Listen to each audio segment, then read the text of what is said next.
Hi hello എല്ലാവർക്കും നമസ്കാരം. പുതിയൊരു വീഡിയോയിലേക്ക് എല്ലാവർക്കും ഹൃദ്യമായ സ്വാഗതം.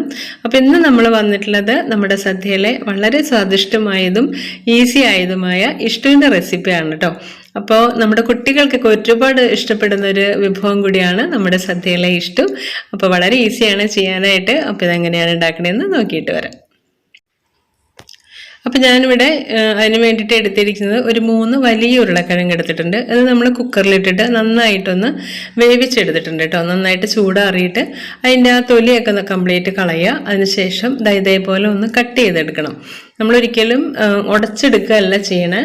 സദ്യയിലെ ഇഷ്ടം ഉണ്ടാക്കുമ്പോൾ നമ്മൾ ഇതേപോലെ പീസസ് ആക്കി നമ്മൾ കട്ട് ചെയ്തെടുക്കണം കേട്ടോ.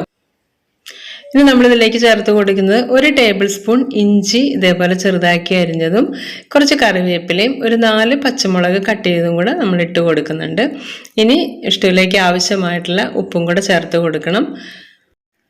ഇനി നമ്മൾക്ക് വേണ്ടത് തേങ്ങാപ്പാലാണ്. ഇഷ്ടം നമ്മൾ തേങ്ങാപ്പാലിലാണ് വേവിച്ചെടുക്കുക. അപ്പോൾ അതിന് വേണ്ടിയിട്ട് ഞാനിവിടെ 1 തേങ്ങ എടുത്തിട്ടുണ്ട്. 1 തേങ്ങയിൽ നിന്ന് എടുത്ത 1 ലിറ്റർ 2ാം പാലാണ് ഞാനിപ്പോൾ ചേർത്ത് കൊടുത്തത് കേട്ടോ. ഇപ്പോൾ ഈ 2ാം പാൽ ഒഴിച്ചിട്ടാണ് നമ്മൾ ഇഷ്ടം വേവിച്ചെടുക്കേണ്ടത്. അപ്പോൾ ഇതിവിടെ നന്നായിട്ട് തിളച്ച് വന്നിട്ടുണ്ട്. ഇനി നമുക്ക് ഫ്ലെയിം ഒന്ന് കുറച്ച് കൊടുക്കണം. ഈ ഒരു ലോ ഫ്ലെയിമിൽ കിടന്നിട്ട് നമ്മുടെ തേങ്ങാപ്പാലിൽ ഈ ഒരു ഉരുളക്കിഴങ്ങ് നന്നായിട്ടൊന്ന് വെന്ത് കിടണം. ഉരുളക്കിഴങ്ങ് വെന്തതാണെങ്കിൽ പോലും ഈ തേങ്ങാപ്പാലിൽ കിടന്നിട്ട് ഒന്നും കൂടെ ഒന്ന് വെന്ത് വരണം. അപ്പോഴാണ് നല്ല ടേസ്റ്റ് ഉണ്ടാവുക കേട്ടോ.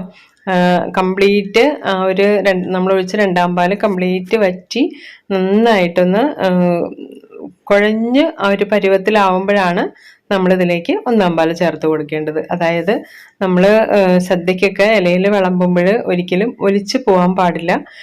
അത്രയും ഒരു കൺസിസ്റ്റൻസിയിൽ വേണം, ഒരു സെമി കൺസിസ്റ്റൻസിയിൽ വേണം നമ്മളത് തയ്യാറാക്കാനായിട്ട്. അപ്പോൾ അത് വെള്ളമൊക്കെ വറ്റി വന്നപ്പോൾ നമ്മളിതിലേക്ക് 1/2 ലിറ്റർ 1ാം പാൽ ചേർത്ത് കൊടുത്തിട്ടുണ്ട് കേട്ടോ. 1ാം പാൽ ചേർത്ത് കൊടുത്താൽ ഇനി നമ്മൾ തിളപ്പിക്കേണ്ട ആവശ്യമില്ല. ഒന്ന് ചൂടായി വരുമ്പോൾ അത് ഓഫ് ചെയ്ത് കൊടുക്കാം. ഇപ്പം ഇത് കാണുമ്പോൾ ഒരുപാട് ലൂസായിട്ട് തോന്നും, പക്ഷേ ഉരുളക്കിഴങ്ങ് കുറച്ച് നേരം ഒന്ന് ഇരിക്കുമ്പോൾ നന്നായിട്ട് ടൈറ്റായിട്ട് വരും കേട്ടോ. അപ്പോൾ ഇത് നന്നായിട്ട് ചൂടായി വന്നപ്പോൾ കുറച്ച് കറിവേപ്പിലയും ഒരു 2 ടേബിൾ സ്പൂൺ വെളിച്ചെണ്ണ ഒഴിച്ച് കൊടുത്തിട്ടുണ്ട്. ഇനി നമ്മൾ ഇത് ഓഫ് ചെയ്ത് കൊടുക്കുകയാണ്.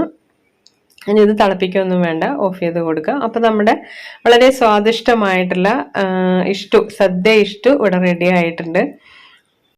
അപ്പോൾ ഇത് ഉണ്ടാക്കാനായിട്ട് വളരെ ഈസിയാണ്. വളരെ കുറച്ച് ഇൻഗ്രീഡിയൻസ് മാത്രം മതി ഇത് ഉണ്ടാക്കാനായിട്ട്. അപ്പോൾ ഈ വീഡിയോയുടെ കംപ്ലീറ്റ് ഡീറ്റെയിൽസ് നമ്മുടെ ഡിസ്ക്രിപ്ഷൻ ബോക്സിൽ കൊടുത്തിട്ടുണ്ട്. വീഡിയോ ഇഷ്ടമാവുകയാണെങ്കിൽ ലൈക്ക് ചെയ്യാനും ഷെയർ ചെയ്യാനും സബ്സ്ക്രൈബ് ചെയ്യാനും മറക്കരുത്. അപ്പോൾ ഇത് നമ്മുടെ 10ാമത്തെ റെസിപ്പിയാണ് കേട്ടോ. ഓണം റെസിപ്പി 10ാമത്തെ റെസിപ്പിയാണ്. അപ്പോൾ എല്ലാവരും ഒന്ന് ട്രൈ ചെയ്ത് നോക്കുക. അപ്പോൾ നമുക്ക് അടുത്തൊരു വീഡിയോ ആയിട്ട് കാണുന്നവരെ എല്ലാവർക്കും ബൈ ബൈ.